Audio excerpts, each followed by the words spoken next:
Everyone got transported into an apocalyptic survival game. People went crazy fighting over superpowers.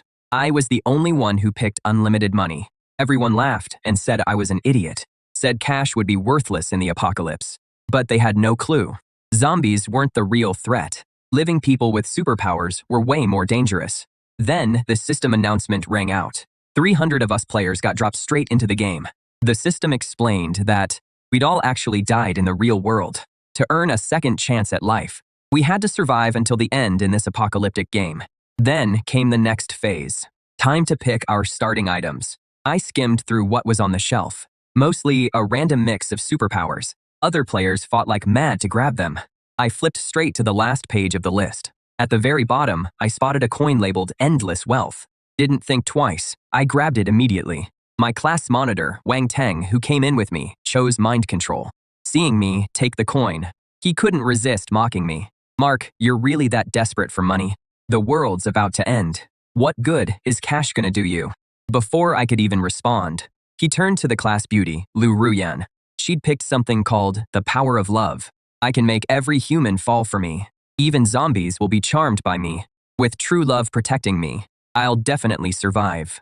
Once all the items were claimed, the system chimed in again, giving everyone 1 year to train their abilities and get ready for the coming war. Apocalypse mode would officially begin in 12 months. Only one winner would make it out of this game. Only the last survivor could claim the grand prize. Hearing this rule, everyone's expression changed instantly. Those who'd planned to team up now looked at each other with suspicion in their eyes. In this survival game, there were no friends. Everyone was the enemy.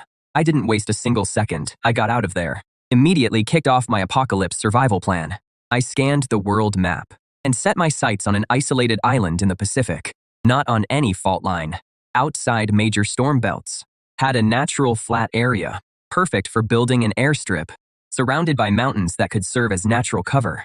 I dropped $1 billion and bought the island outright. I casually named it Future Island and claimed I was developing it for tourism.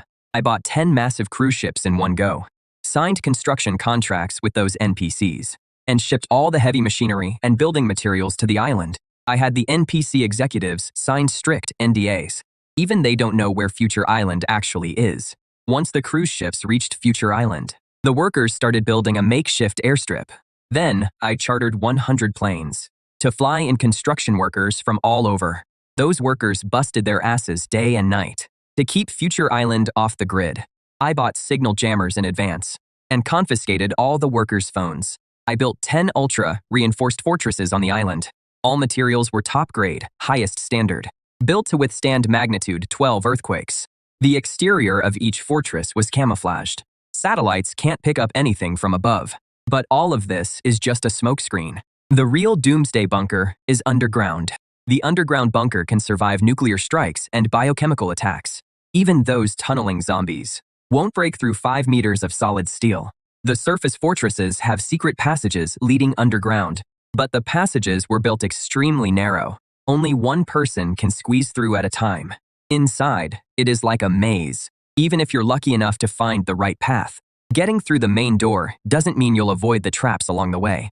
If one passage gets blown up, I can still use other passages to get back to the surface. In the apocalypse, energy is everything.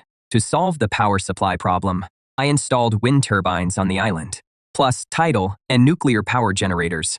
Water was easy to handle too. I set up rainwater collectors and seawater desalination systems. Even dug up groundwater purification equipment that can process contaminated apocalypse water into drinkable quality, plus instant high-temperature sterilization, instant low-temperature sterilization, ultraviolet sterilization, and chemical sterilization equipment. A wastewater treatment system specifically handles the bunker's sewage, considering potential flooding. All walls were waterproofed. The blast doors seal airtight when closed. The underground drainage system is seriously robust. I installed multiple air purification systems, ensuring the underground shelter always has clean, abundant air. I also stockpiled 100,000 oxygen canisters, just in case I need to seal myself in the underground shelter. I built 12 separate compartments. If 1 or 2 fail, the others can take over. Each compartment has its own dedicated function. 3 of them use the latest automated farming technology. capable of growing vegetables, raising fish, and keeping chickens. I stockpiled enough supplies in 2 warehouses to last me 10 years. Medicine, food, and water. Whenever the NPCs got suspicious about my construction, I just throw money at them and tips to keep their mouths shut. Then I went to Eagleland and bought heavy weaponry, including mobile combat robots and reconnaissance drones. And since I was paying so much, I even went through black market channels to acquire 2 nuclear warheads. In a bay somewhere, I stashed my nuclear submarine and a jet. The underground bunker has a tunnel leading straight to the submarine dock. To prevent ability-wielding players from reaching the island, I had artificial reefs installed at the original island site. Any large vessel coming through would run aground and sink. Closer to shore, I set up electric fencing, encircling the entire coastline. And, in the surrounding waters, I planted explosives everywhere. I even installed radar systems to detect anything approaching the island, so I could take it down in time. I erected a massive electric grid in the sky to keep infected birds from landing on the island. In just 1 year, the island's defenses were fully operational. Of course, to throw off my enemies. I also made a big show of developing tourism sites around the world, so those players wouldn't catch on. Those resorts were actually backup locations. I could fly there without refueling.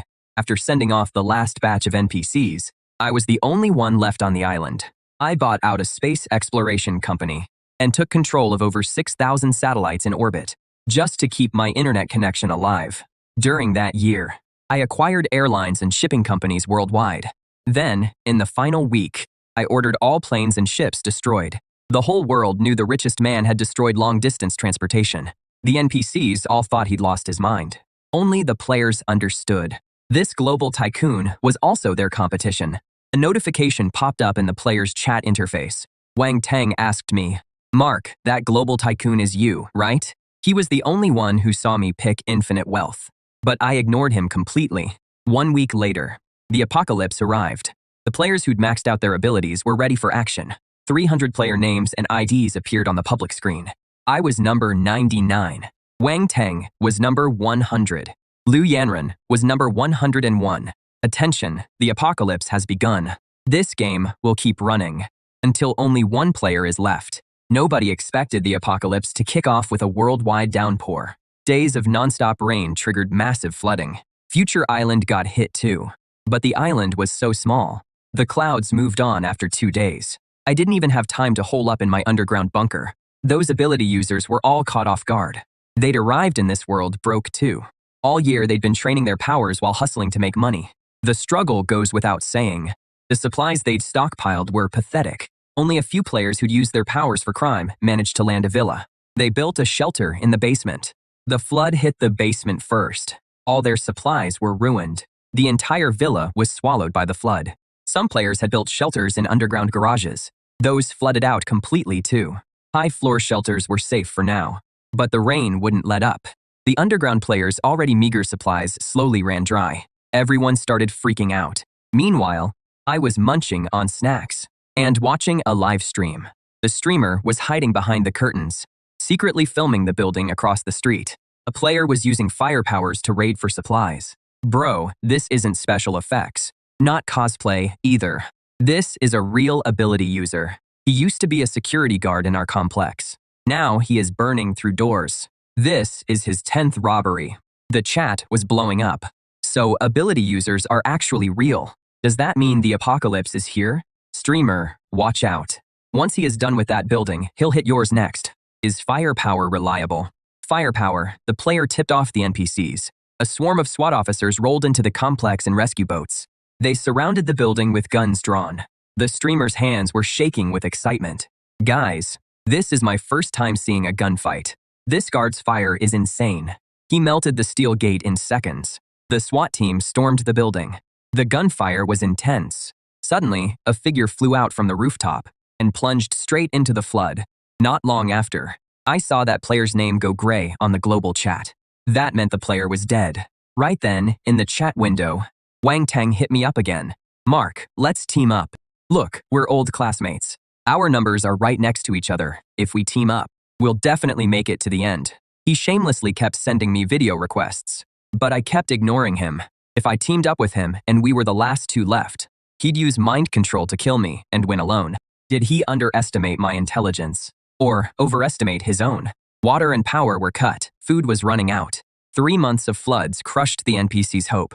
Finally, someone couldn't take it anymore. They started taking desperate risks, looting and burning everywhere. Players mixed in with the crowd, searching for a way to survive. But abilities couldn't stay hidden. It caught the attention of the higher-ups. They issued a direct order to capture ability users. Anyone caught was sent to research facilities. Within a month, 30 players were posted on the public screen. Suddenly, players were like startled birds, everyone on edge. Meanwhile, I was living in a completely different world, checking on my vegetables now and then, gaming in my mansion, swimming in my pool. Future Island was basically paradise. I was living the good life. But good times don't last. I finally got sold out. Someone anonymously posted on the world chat, Player 99 is the world's richest person. They definitely built plenty of shelters before the apocalypse. Find Player 99. And everyone survives. The long silent world chat instantly exploded. Player 99, show yourself. You're living it up alone, while hundreds of us suffer. So cruel and vicious. Yeah, eliminate players like that. Find 99, and we live. Everyone, charge. All the players went crazy. They couldn't wait to skin me alive.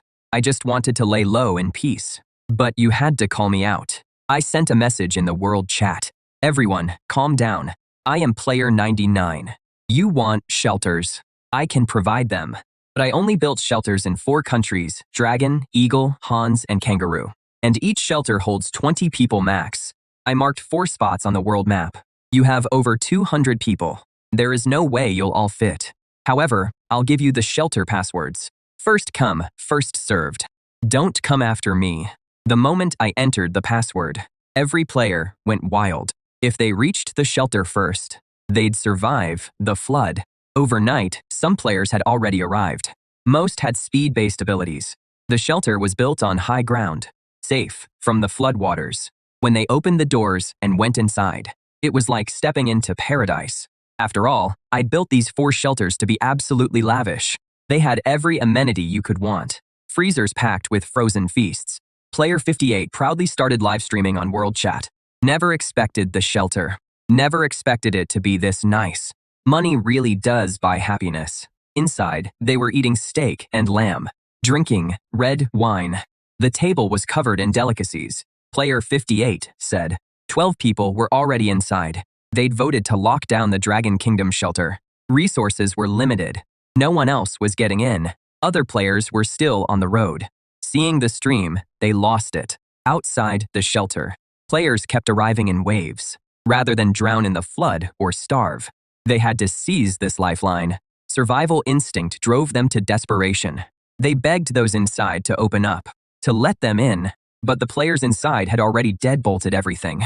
No matter how they pounded on doors and walls, or unleashed their abilities, they couldn't budge that sealed entrance.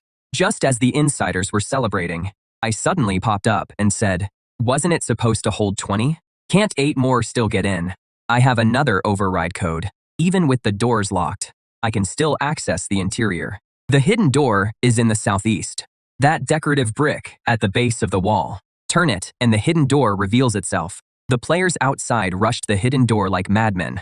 They turned the decorative brick. The ancient decorative brick. An actual hidden door appeared in the old wall. Players scrambled to get inside, fighting for those last 8 spots. One frail-looking girl was too slow, trailing behind. Then, vines burst from her arms, lashing wildly at the crowd ahead, instantly tripping a mass of players. The player with the blade ability quickly cut the vines beneath his feet, then spun around and fired a wind blade, slitting the vine player's throat. The blade player reached the door first, punched in the override code, and the gate swung open. He rushed inside, thrilled. Right after, another player used lightning strike to drop a whole crowd. The second player charged through the gate. But as the third player neared the entrance, a player on the ground latched onto his leg. The fallen player flashed a creepy grin, driving venom-coated nails into his thigh. The Venom player had barely gotten up to flee through the gate when a steel-hardened arm punched through his chest from behind. One by one, players dropped dead at the sanctuary entrance. The will to survive stripped away their last bit of decency. So the abilities this system gave weren't for fighting zombies after all. They were meant to make them kill each other. The players inside the sanctuary couldn't sit still anymore. They all had rapid movement abilities, but clearly lacked any real fighting power. If they didn't seal the gate and let in players with higher combat stats, wouldn't they be sitting ducks? The Blade and Lightning players who had just burst inside realized this. They quickly teamed up and started going after the players outside. Right then, the numbers on the public screen shot up. Player deaths kept piling up. Human nature is the same everywhere. Brutal death matches broke out at the other 3 sanctuaries too. Across all the surveillance feeds, I couldn't spot Wang Teng anywhere. Then again, why would he ever go to a sanctuary? As luck would have it, Wang Teng messaged me right then. Mark, look at us, we never even allied. Yet, we worked together so smoothly. We were born to be allies. Have you no shame? Exposing my identity. Putting me in the hot seat, that was all you. Don't be so mad. If I hadn't cooked up that plan, how would we have sent those players to their deaths? You should thank me for clearing out your competition. As we were chatting, the sanctuary hit full capacity. The gate sealed shut automatically. Outside, blood ran like rivers. Those who hadn't made it in were still struggling in vain. The players inside were celebrating. They had no idea what was coming for them. I smiled. What could it be? I smiled and said to Wang Teng, "It is a shame you're not in the sanctuary." With that, I hit a button. In an instant, the 1,000 tons of explosives buried inside detonated. The shockwave even shattered the surviving players outside the shelter. After the explosion, the player count dropped by 116. Only 91 players remained. After a long moment, Wang Teng finally sent me a message. I underestimated you. Thanks for the assist. Otherwise, gathering that many players in the shelter would have been nearly impossible. The players most likely to reach Future Island without planes or ships are now gone.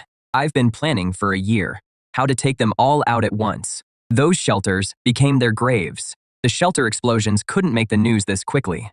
The other surviving players had no idea what happened. But Wang Teng knew immediately, which meant he was watching everything from a distance. Then, the system sent me a message. Congratulations on becoming the player with the most kills. You receive an extra reward.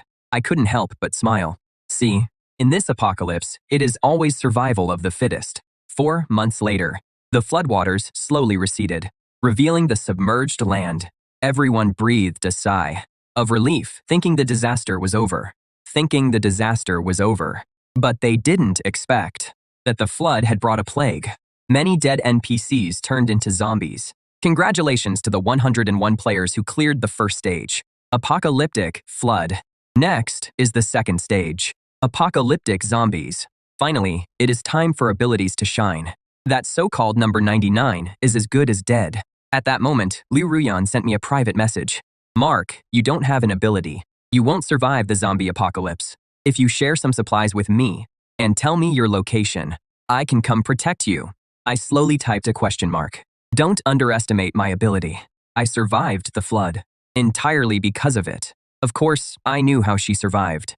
She used her ability to inspire love, to scam supplies from her neighbors. When rescue arrived, she was the first one saved. Thinking of this, I replied, "Sorry, I'm not interested." Besides, Liu Ruyan knowing I'm the richest man was clearly no coincidence. The zombie virus erupted across every continent because I destroyed the planes and ships in advance, cutting off transmission routes to Pacific Island nations and Antarctica. The transmission routes were severed. Basic zombies weren't hard to deal with, but the virus spread way too fast. After spreading repeatedly, mutations started showing up, exactly as I predicted. Smart zombies and ones with powers started appearing quietly. As long as a zombie ate an ability user's flesh, it could get their powers. Players realized they'd die without alliances, so they started banding together and building bases to hold off zombie attacks. But the bases didn't just fight zombies. They fought each other too, battling over supplies and lives. Facing the zombie virus, I had to put up steel nets in the ocean to keep infected fish from reaching Future Island. Electric grids went up overhead too, stopping birds from landing. The sunlight seemed kind of dim. On rainy days, I'd hole up in my underground bunker. Only after machine testing confirmed the rain was clean would I risk coming out. That was the biggest way the zombie virus affected me. Land-based networks had crashed long ago. NPCs could only use radio to send messages. But I didn't mess with that old junk. Thousands of satellites overhead let me watch Earth in real time. Just like I figured. Birds would carry the virus. When the virus hit vulnerable island nations, the whole island instantly turned into a living hell. Player numbers. Players kept dropping one by one. This time, down to 30. But right then, a mutated bird zombie had just flown over Future Island's waters. When it hit the electric grid, instantly fried to a crisp by the high voltage. But one feather slipped through, drifting down through a gap in the grid. Before it hit the ground, a robotic dog blasted it with a fire jet, burning it to ash. That bird must have flown from other Pacific islands. From that day on, huge flocks of birds passed over Future Island every day. The electric grid was covered in bird carcasses. Robots were swamped patrolling the whole island, torching bird bodies and clearing the grid. If even Future Island was this bad, you can imagine how rough things were elsewhere. I quit taking daily beach walks and moved into the underground bunker for good. Today's New Year's, but nobody in the world feels like celebrating. Except me. I was eating my New Year's dinner while watching the last Spring Festival gala before the apocalypse hit. I thought about my family from before, but now I was the only one left. It was hard not to feel empty inside. I had to go back. I had to be the last one standing. I snapped a photo of my New Year's Eve dinner and sent it to Wang Teng. A minute later, Wang Teng posted my photo on the world chat. I could just picture the players losing their minds. Angry comments came flooding in. Player 99's living pretty well. Damn it, we can't even get a hot meal. And he has got a full spread. Don't get too cocky. If I find you, I'll kill you. I couldn't care less. I'll be waiting. If you can find me. I opened my computer and pulled up the profiles of 30 players I'd gathered. They had no idea that before the apocalypse, I'd already had eyes everywhere. My mercenaries had tracked down players scattered across the globe and kept them under long-term surveillance. I knew every player's abilities and weaknesses. After the apocalypse hit, my mercenaries survived on the supplies I'd stockpiled. They kept working for me, and I unlocked new supplies for them. Money makes the world go round. In the apocalypse, supplies were the most valuable currency. 3 major powers had emerged. First was the military. They had a formidable arsenal and an impregnable base. Wang Teng had seized command through mind control. Second were the zombies. A zombie king had risen among them. He gained powers by killing ability users, zombies, and players. Liu Yanyan was by the zombie king's side, having become his beloved companion. Third were the gangs. Even before the outbreak, Player 128 had entered the world's most dangerous and chaotic nation. Using his abilities, he subdued the gangs. Under Player 128's leadership, the gangs grew stronger by looting civilians. The remaining 26 players had all joined one of these 3 factions. Player 128 could manipulate gravity, an extremely powerful ability. In one-on-one combat, no player could take him down. Yet, the gangs were actually the weakest force. I tapped on Player 128's avatar with my stylus. You'll be the first to go. Just then, the system alert sounded again. 30 players remain alive. Difficulty increasing. Entering level 3. The frozen continent. Someone immediately broke down. The apocalypse has lasted a year and 5 months. Everyone's out of supplies. Another ice age hits, and everyone on this planet dies. Liu Yuran quietly messaged me. Mark, check your messages. Mark, soon only the zombies will survive this planet. And I'll survive too. You'll regret rejecting me for the rest of your life. Then, she sent a photo of herself with the zombie king. Seeing this, I sneered. In that case, I'll send you lovebirds to the afterlife together. The ice age swept across the entire planet. Even my tropical island was affected. A massive blizzard struck Future Island. The aerial power grid was the first casualty. Wind and tidal power plants took heavy damage too. Fortunately, the underground fortress's backup nuclear plant was still running. The gangs cracked first. They'd looted most of the civilians' resources. Internal tensions escalated. Conflicts erupted constantly. Awakened players died one after another. I privately messaged Player 128 through the World Channel. How about we team up? I've buried supplies all over your territory. Get your hands on them, and you'll survive. Player 128 replied shortly after. What do you want? Why should I trust you? I want you to take down the zombie king. My scientist team developed a zombie cure. Just spray it on them, and they vanish. But as you know, my combat stat is 0. After thinking it through, Of 30 awakened, you're the strongest. Only you can pull this off. We humans fear the cold. Zombies don't. The longer this drags on, the better their odds. No matter how many supplies I have, they'll run out eventually. Then, player 101 beside the Zombie King becomes the final winner. The Zombie King's too powerful. Without the cure, no awakened player can kill him. I have the cure. You have powers. Let's team up and take out the zombies. To earn 128 S-Trust, I sent mercenaries to deliver a zombie cure, along with a batch of supplies. The gang used that cure on a zombie. The zombie dissolved into a pool of blood, screaming in agony. The virus they carried was purified as well. 128 was tempted. If only he and I remained in this world. Killing me would be effortless for him. To him, I was the weakest player. Allying with me was undoubtedly his best option. One night, hundreds of drones carrying the cure flew toward the horde. The Zombie King was asleep with Lu Ruyan in his arms. His keen hearing immediately detected something wrong. He got out of bed at once, not forgetting to tuck Lu Ruyan in. Massive amounts of cure mixed with snow fell from the sky. Mixed with snow, it poured down everywhere. The zombies exposed to the cure screamed in pain. One after another, they dissolved into blood. The Zombie King flew into a rage. He leaped down. Beams of light shot from his palms, shattering the drones. 128 led the players charging in. He activated his gravity power, pinning the Zombie King firmly to the ground. The powerful Zombie King couldn't even lift his wrist. Several players rushed at him. A roar erupted from the Zombie King's throat.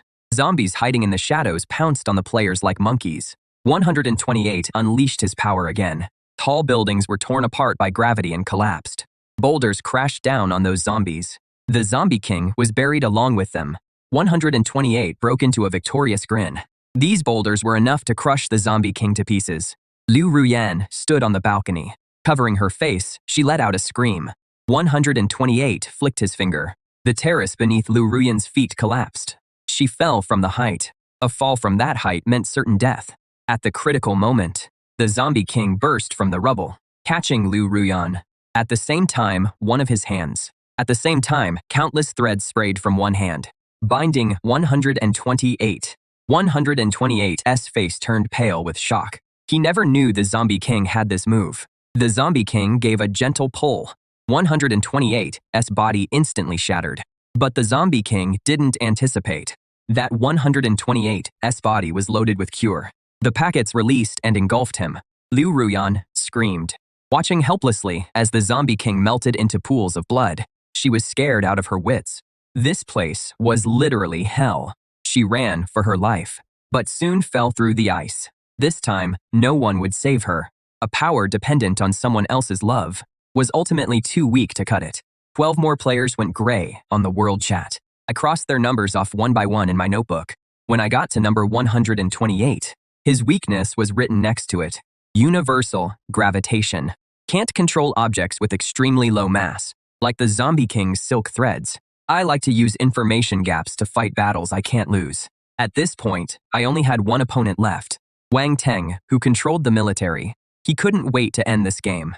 He called me out on the world chat. This game has always been for smart people. Mark, you've done well to get this far. But every game has a loser. Kill yourself now, and I'll spare you the torture. I've always known you had mercenaries, but they're no match for the military. You've just got some dirty money. But I've got missiles, aircraft carriers, military aircraft. Hide wherever you want. I'll find you. And I flipped him off in the chat. Wang Teng's mind control was powerful, but had one fatal flaw. He had to use his power face to face. As long as I stayed in my underground bunker, he couldn't touch me with his power. But I didn't see this coming. He fired missiles straight at Future Island. Multiple missiles rained down on Future Island. A long while later, I still hadn't gone offline. Wang Teng couldn't believe it. Mark, you've got yourself a pretty solid hideout. Then I'll come drag you out myself. He sailed his aircraft carrier over. For an aircraft carrier, the reefs I put up were nothing. When he landed on Future Island, the whole island was covered in smoke. Mountains were flattened. The ground was cratered. All the defenses were wiped out. He looked at the exposed entrance to the underground bunker and smiled like he already had me. He ordered his men to blast the entrance with heavy weapons. After several rounds of heavy shelling, the door was blown off. revealing a passage inside. I immediately sent him a video call request. He answered, looking all smug, and said, staring down the pitch-black tunnel, "It is too late to beg for mercy now, Mark." He jerked his chin, signaling his men to go in, planning to drag me out of there. In the video, I calmly pointed at the endless cosmos behind me. "Who told you I was on Future Island? Open your damn eyes and see where I really am." The second I finished speaking, a nuke detonated on Future Island. Player 100's name finally turned gray. The system blared a sharp victory tune. Congratulations to player 99, the sole winner. You've cleared the game. Wang Tang had a special ability player working for him, who could pinpoint the exact coordinates from any photo. It was a completely useless ability, but Wang Tang saw exactly how he could use it. He'd sent me countless video requests, trying to screenshot and track my location. But I never picked up. Later, I sent him a photo on New Year's Eve.